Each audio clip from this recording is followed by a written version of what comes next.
இவங்களுக்குலாம் ஓவர் தைரியம். சொல்ல சொல்ல கேட்க பிரியாணி கடை போட்டாளுங்களே. இருக்கட்டும் இருக்கட்டும், என் பசங்க வரட்டும், இதுக்கு ஒரு முடிவு கட்டுறேன்.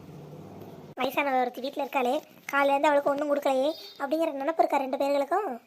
அவள் வேலையை தான் பார்க்குறாளுங்க.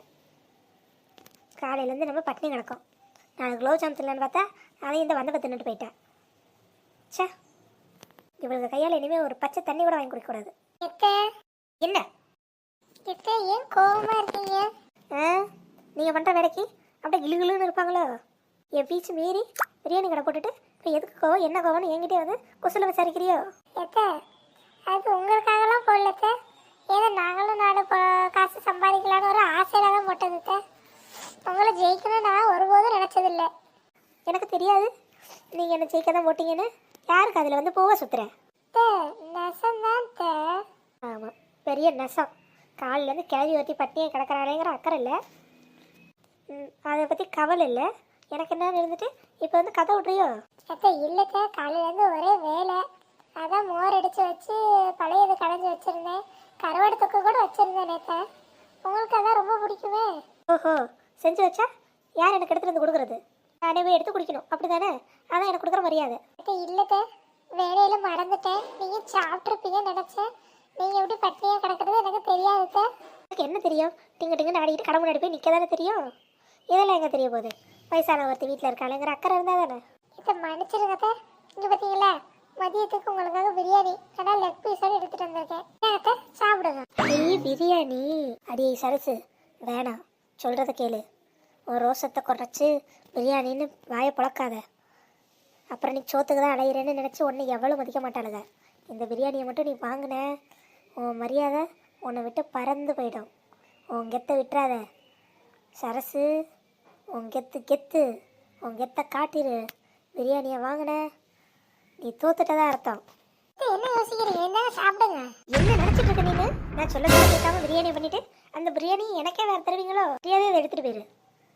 நான் பட்னி கிடந்து செத்தாலும் ஞாபகமே தவிர ஒரு நாள் இந்த பிரியாணியில் கையை வைக்க மாட்டேன். எடுத்துகிட்டு போ. என்ன அத்தை சொத்தனுக்கிட்ட எடுத்துகிட்டு போன்னு சொன்னேன். சரி, நீங்க கோவிக்காதீங்க. வந்துட்டேன் பிரியாணியை தூக்கிக்கிட்டு. நான் இது ஒன்று பிரியாணியை பார்த்தது இல்லையா, சாப்பிட்டது இல்லையா? பிரியாணி நானே நாக்க தொங்க போட்டுட்டு வந்துடுவேன்னு நினச்சா போல. இந்த சரசு யாரு? கெத்து கெத்து கெத்து.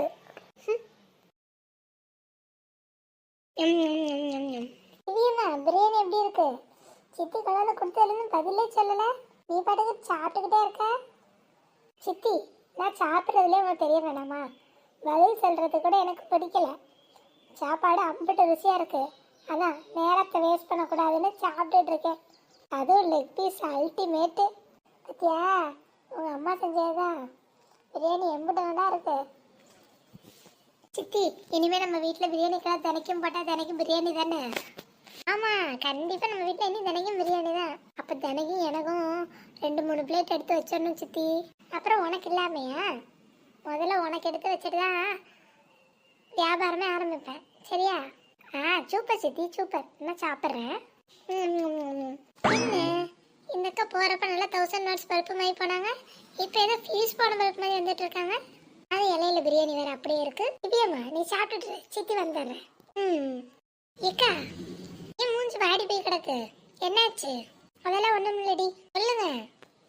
சும்மா மூஞ்சி இப்படி வாடி போய் கிடக்கும், சொல்லுங்க என்ன நடந்துச்சு? என்ன நீ திட்டுவ? ஏக்கா, திட்ட மாட்டேங்கா, சொல்லுங்க என்ன விஷயம்? அது ஒன்றும் இல்லடி, அத்தைக்கு ஆசையாக பிரியாணி கொண்டு போனோன்னா அவங்க பிரியாணி வேணாம் ஒன்று வேணாம் என்ன திட்டி அனுப்பிச்சிட்டாங்க. பாவம், காலையிலேருந்து பசியோடு வேறு இருக்காங்க. காலையிலேருந்து நான் செஞ்சு வச்சு பழைய சாதத்தை கொடுக்காம போயிட்டேன். அதனால் அதையும் சாப்பிட்லையா? அந்த கோவத்தில் வேறு இருக்காங்கடி. எம்பிட்டு நேரம் அவங்க இப்படியே இருப்பாங்க. அவங்க உடம்பு வேலை சரியில்லையா?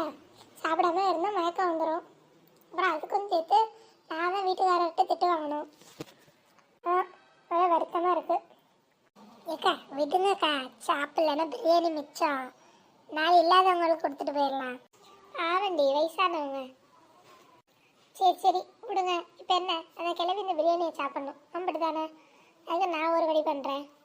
அதெல்லாம் ஒன்றால் முடியாதுடி. ஏக்கா, யாருக்கிட்ட முடியாதுங்கிற வார்த்தையை சொல்கிறீங்க? இந்த உமா கிட்டையா? இந்த உமாவால் முடியாதுங்கிறது எதுவுமே கிடையாது. அவள் அகராதிலே அப்படி ஒரு வார்த்தை கிடையாது. இன்னைக்கு நான் இந்த பிரியாணியை மாமியாரை சாப்பிட வைக்கல. என் பேர் உமா இல்லை. நெசமாடி? நெசமே தான். உங்கள் மேலே ப்ராமிஸா இந்த பிரியாணியை மாமியார் கலவையை நான் சாப்பிட வைக்கிறேன். நம்பலாமாடி? அதெல்லாம் தாராளமாக நம்பலாம். நீங்கள் அந்த பிரியாணியை பத்திரமா உள்ளே வைங்க. அந்த கிழவி எப்படி வர வைக்கிறதுன்னு எனக்கு தெரியும். ரொம்ப தேங்க்ஸ் டி. எம்பிட்டு சந்தோஷமாக போகிறாங்க. இந்த அக்காவை புரிஞ்சிக்கவே முடியல. இந்த இழிக்கிற மாமியாருக்கு உளுந்து உளுந்து படிவடை செய்கிறாங்க. ஒரு வேளை சாப்பிட்லன்னா இப்படி மனசு கஷ்டப்படுறாங்க. இந்த அக்காவை இந்த மாமியார் கிழவிக்கு புரிஞ்சிக்க முடியலை. அத்தை இதை வந்துட்டேன். பிரியாணியை வேணான்னா சொன்னீங்க. இன்னைக்கு நாங்கள் செஞ்ச பிரியாணி நீங்கள் சாப்பிட்டே ஆகணும். இதோ வாரேன். காலையிலேருந்து ஒன்றுமே சாப்பிடல. வயிறு வேற கவாங்குது.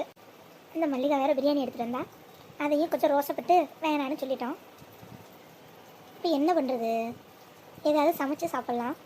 அப்படியே சமைச்சு சாப்பிட்லான்னு உள்ளே போனாலும் எது எங்கெங்கே இருக்குன்னு நமக்கு தெரியாது. சமையக்கட்டுக்குள்ளே முன்ன பின்ன போயிருந்தா தானே. என்றைக்கு இந்த மல்லிகா வீட்டுக்குள்ளே வந்தாலும் அன்றைக்கே சமையக்கட்டை அவகிட்ட கொடுத்து நம்ம வெளியே வந்துட்டோம். இப்போ திடீர்னு போய் சமைச்சா தலையும் தெரியாமல் வாழும் தெரியாமல் செய்யணும். இப்போ என்ன பண்ணுறது? பேசாமல் ஹோட்டலில் போய் வாங்கி தின்றுவோமா? மணி 3 ஆச்சே. இனிமேல் அக்கம் பக்கம் இருக்க ஹோட்டலில் ஒன்றும் இருக்காது. பஜாருக்கு தான் போகணும். அதுக்கும் நடந்து தான் போகணும். பசிக்குதே. இம்புட்டு நேரம் கூட பசி தாங்குச்சு. இந்த மல்லிகை சும்மா இல்லாமல் பிரியாணி கொண்டு வந்து மூஞ்சுக்கு நேரம் நீட்டிட்டு போயிட்டான். அவள் எப்போ நீட்டிட்டு போனாலும் அப்போ இருந்து பசி கொஞ்சம் ஓவராக இருக்குது.